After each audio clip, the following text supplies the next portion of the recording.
Merci beaucoup à Boubacar Dieng, invité RFM Soir. Amar Yaya Sall, bonsoir. Bonsoir. Vous êtes le président de l'Internationale sénégalaise des émigrés de retour, ISER. Vous avez tenu la semaine dernière l'Assemblée générale consécutive de cette organisation. Merci d'avoir accepté notre invitation. C'est moi. Alors, on va parler de votre organisation nouvellement créée. Quelles ont été les raisons ayant motivé la création de votre organisation? Je vous remercie d'abord pour cette invitation et l'opportunité que vous nous avez de partager avec les Sénégalais les raisons de la création de cette internationale sénégalaise des émigrés de retour. On l'a créée surtout au début, c'est par frustration, parce que quand on parle de la diaspora, on oublie ceux de la diaspora qui sont revenus au pays.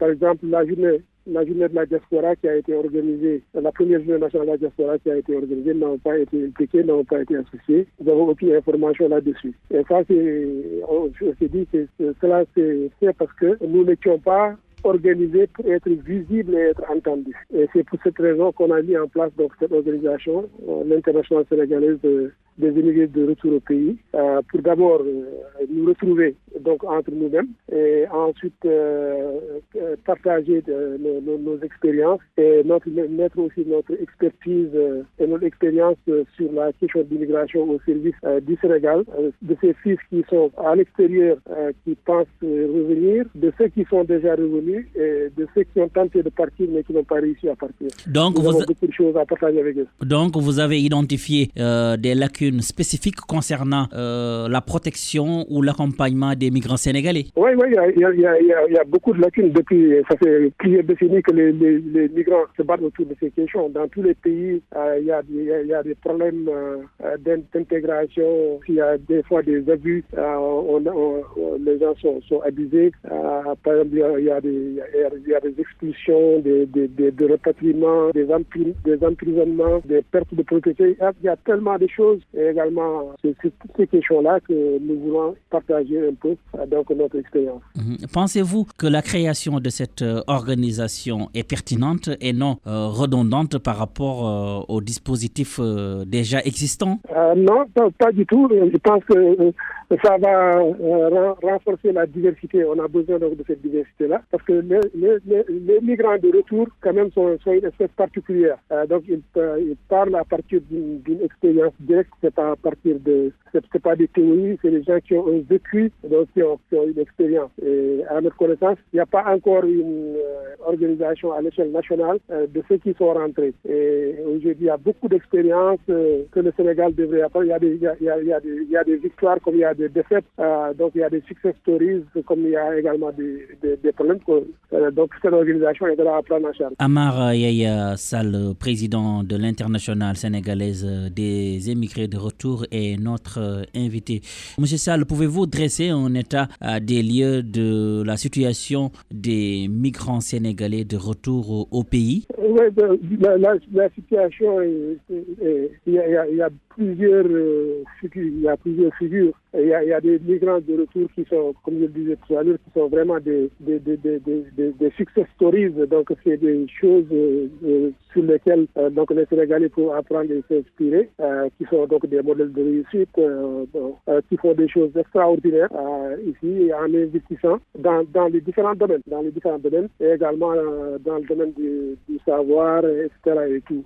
Il y a aussi des situations très malheureuses, donc de migrants qui sont rentrés, qui ont des problèmes à s'adapter parce que déjà ils ont laissé derrière eux les richesses. Il y a certains, par exemple, comme j'ai dit, qui ont été expulsés et qui ont laissé leurs propriétés là-bas. C'est des gens qui ont acquis des maisons là-bas, qui ont des propriétés immobilières, qui ont des entreprises, qui ont tout perdu. Et une partie des familles est restée derrière. Et ici, au Sénégal, de retour, il n'y a pas pratiquement d'appui pour les aider donc à se réinsérer. Ils ont des problèmes d'accès au financement, à l'encadrement et tout cela. Justement, c'est déjà la question d'abord. D'habitude, quelles sont les principales difficultés auxquelles ces migrants sont confrontés lors de leur retour? La principale difficulté, d'abord, c'est la reconnaissance donc, de leur statut particulier. Je pense qu'il n'y a pas une prise en charge donc, à ce niveau-là. Quand on parle de financement de la diaspora, quand on parle de la DER, quand on parle de tout, on les prend pas en compte donc dans ces programmes. Ils ont, surtout les gens qui ont perdu tout, on leur a pris tous leurs biens ou leurs biens sont restés là-bas. Ils ont un sérieux besoin de financement qu'ils ne peuvent pas avoir. Donc ils doivent être assistés par l'État du Sénégal, les autorités consulaires, pour récupérer leurs biens là-bas et pouvoir utiliser ces biens-là, par exemple, comme caution, quand ils veulent avoir accès à des financements et des choses comme ça. Donc il y a toutes ces questions-là qui sont sur la balance, quoi. Aujourd'hui, vous êtes une organisation, vous avez un certain nombre d'expériences par rapport à cette question.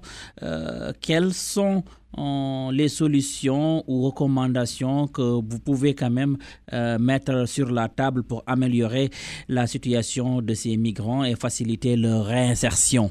D'abord, la première chose sur laquelle nous sommes en train de travailler, on est en train de mettre en place une base de données donc, qui recense tous les migrants de retour, où est-ce qu'ils sont au Sénégal, qu'est-ce qu'ils font maintenant, quels sont les problèmes qu'ils laissent dans le pays de retour. Parce qu'il y a deux catégories de Sénégalais de retour. Il y a ceux qui sont revenus volontairement. Moi, par exemple, je suis un cas. Depuis 2005, j'ai décidé de rentrer au pays. Il y en a qui ont été expulsés. Donc c'est contraint et forcé qu'ils sont rentrés au pays. Donc, tout ça, en ayant cette base de données-là, on a toutes ces informations-là, ce qui nous permettra donc de planifier et de mutualiser nos compétences, mutualiser également nos ressources pour vraiment réussir dans les différents domaines où les Sénégalais de retour interviennent. Et également pouvoir parler d'une seule voix avec les autorités étatiques donc pour les sensibiliser sur les préoccupations et nos priorités. Donc notre première chose actuellement, notre premier chantier, c'est cette base de données compréhensive qui recense tous les Sénégalais rentrés au pays, où est-ce qu'ils sont, qu'est-ce qu'ils font, et comment ils sont rentrés, volontaires ou involontaires, quels sont les problèmes auxquels ils sont confrontés aujourd'hui, si c'est l'assistance à leurs entreprises qu'ils ont mises en place, ou si c'est l'accès au financement, etc. etc. Alors, M. Sall, avant de nous quitter, j'aimerais juste avoir votre réaction face aux récentes restrictions de visa pour certains pays africains, notamment aux États-Unis, annoncées par l'administration Trump. C'est très malheureux, hein. C'est très malheureux et c'est injuste. Vraiment, ce qui faisait la force de l'Amérique, c'est son avenir, c'est son ouverture, donc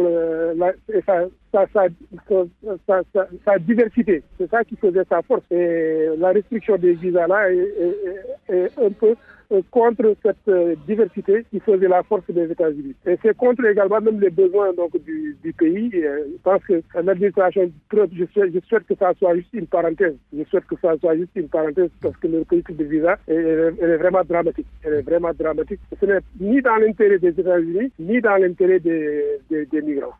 Amaria Sall, merci. Merci beaucoup. Je rappelle que vous êtes le président de l'Internationale sénégalaise des émigrés de retour, ISER. C'est tout pour cet entretien. Merci. Merci.